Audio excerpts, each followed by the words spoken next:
生了。罗彩媛夫妻俩忙碌地穿梭在丝瓜园，嘉义中埔的丝瓜在果菜市场抢手得很。我们有品种啊，我的品种在我们台中试验所，我们班里我们给他种子，给他交配，交配最好的种子，这都是筛选过的，对不对？对。同样筛选过的还有这特别一个巨无霸体型的丝瓜，故意错过14天采收期，要让它长足3个月，然后像这样剥皮后日晒，取下里面的种子做育种之用。萝卜一条安辣，鸡腿在一起炸。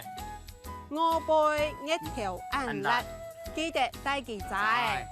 外面日头很热，所以要记得带只雨伞，对不对？我听懂了，再一次，萝卜一条按辣，记得带给仔。怕晒撑伞是对外地人的体贴。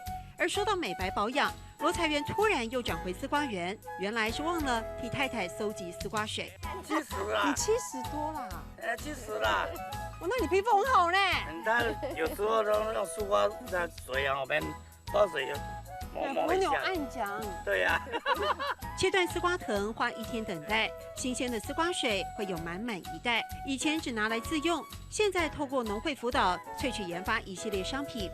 农民们学会创造附加价值，多一条生路。一个产期几个月就1000多箱，对不对？3个多月啊。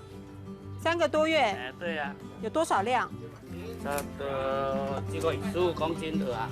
1000多箱啊。对农民而言，销量代表肯定。这一箱箱丝瓜准备运到台北，带来满满的成就感。萝卜一条按辣，記得帶幾仔。萝卜一條按辣，記得帶幾仔。